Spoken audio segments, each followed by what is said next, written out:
నవగ్రహ మంటపానికి ప్రదక్షిణలు చేసేటప్పుడు ఎటువంటి నియమాలని పాటించాలి? అలాగే ఏ గ్రహ స్వరూపం నుంచి ప్రదక్షిణ అనేది మొదలు పెట్టాలి? ఎన్ని ప్రదక్షిణ చేయాలి? ఆదిత్యాయ చ సోమాయ మంగళాయ బుధాయ చ గురు శుక్ర శనిభ్యశ్చ రాహవే కేతవే నమః. గ్రహాలు అనేకం, కానీ నవగ్రహాలనే జ్యోతిషం శాస్త్రంగా స్వీకరించింది. ఈ నవగ్రహాలలో సూర్యుడు నక్షత్రం, చంద్రుడు ఉపగ్రహం, భూమిపైన మనం ఉన్నాం అని తెలియదా? తెలుసును.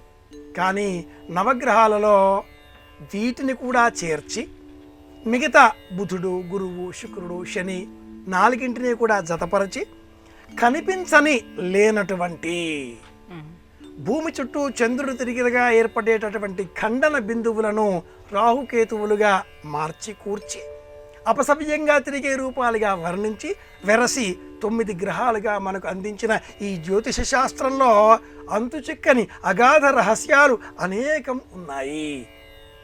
3 ఉపగ్రహం, నక్షత్రం మన నివాస స్థానం వేరు. బుధుడు, గురువు, శుక్రుడు, శని ఈ భూమికి సమీపంగా కనిపించేటటువంటి ఇతర గ్రహాలు. కుజుడు, తదుపరి శుక్రుడు, తదుపరి గురువు, శని ఇలాగా చెప్పుకుంటే ఇంకా చాలా ఉన్నాయి అని తెలుసును. నానాలింగద్వాదృతో నానా సూర్యత్వం అష్టౌతు వ్యవసిత ఇది సూర్యమండలాన్యష్టాత్ ఊర్ధ్వం ఆతనుష్వ ప్రతనుష్వ. వేదంలో ఎన్నో సూర్యమండలాలు, ఎన్నో గ్రహాలు, ఎన్నో నక్షత్రాలు, ఎన్నో ఉల్కలు అంతా కూడా కృష్ణ యజురారణ్యకం ప్రథమ ప్రశ్న వివరిస్తుంది. కానీ ఈ 9 ప్రధానం. 9 అనే సంఖ్య పూర్ణ సంఖ్య, దైవ సంఖ్య. 9 తర్వాత 1, 0 ఆరంభమవుతుంది. దశావతారాలు అంటాం, కానీ 9 అవతారాలే మనం చూచేది.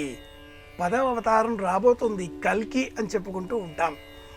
అలాగే సంఖ్యా మానములో కూడా జ్యోతిష శాస్త్రం అంతా కూడా 9 చేత విభాగింపబడుతున్నది.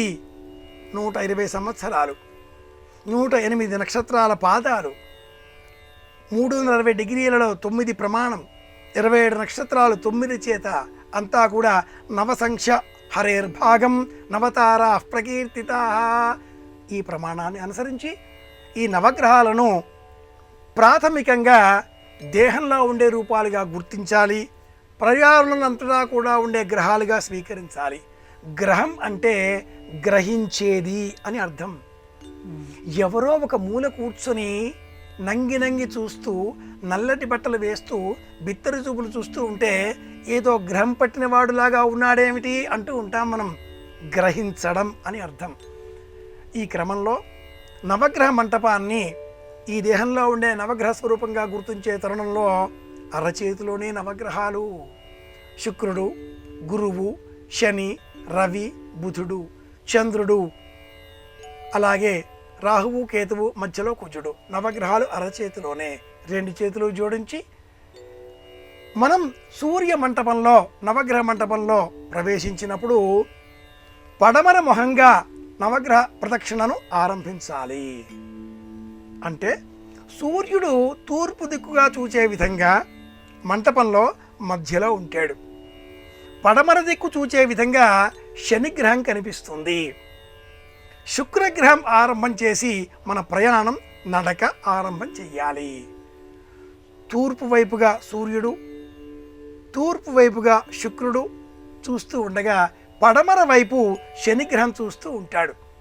కనుక శుక్రుడికి ముందుగా నమస్కారం చేసే విధంగా నిలుచొని నవగ్రహ మంటపంలో ఉండే గ్రహరాజు అయినటువంటి సూర్యుడిని చూచి ఆదిత్యాయ చ సోమాయ, ఆగ్నేయం వైపు చంద్రుడు ఉంటాడు, మంగళాయ బుధాయ చ ఈశాన్యం వైపు కుజుడు ఉంటాడు, గురు శుక్ర శనిభ్యశ్చ మధ్యలో సూర్యుడు ఉండగా ఇరువైపులా కూడా ఒకవైపున కుజుడు, మరొక వైపున గురువు ఉంటాడు. తూర్పు వైపున శుక్రుడు ఉండగా పడమర వైపున శని, అలాగే వాయువ్యము, ఆ తదుపరి నైరుతి ఈ దిగ్భాగాలలో రాహుకేతువులు ఉంటారు.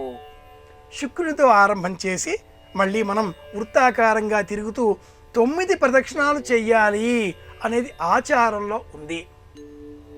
1 ప్రదక్షిణం చేయవచ్చు, 3 ప్రదక్షిణలు చేయవచ్చు, 9 ప్రదక్షిణలు చేయవచ్చు. 9తో ముడిపడి మాత్రమే ఈ ప్రదక్షిణల సంఖ్యను మనం అలవాటుగా పెట్టుకోవాలి. 27 సార్లు, 54 సార్లు, 108 సార్లు. సంఖ్య పైన దృష్టి పెట్టకూడదండి. అలాగే లోపం లేకుండా చేసే ప్రయత్నం చేద్దాం. అన్నింటికంటే కూడా ముఖ్యంగా నవగ్రహ ప్రదక్షిణ చేసే సమయంలో మనస్సును ప్రశాంతంగా ఉంచే ప్రయత్నం చేయాలి.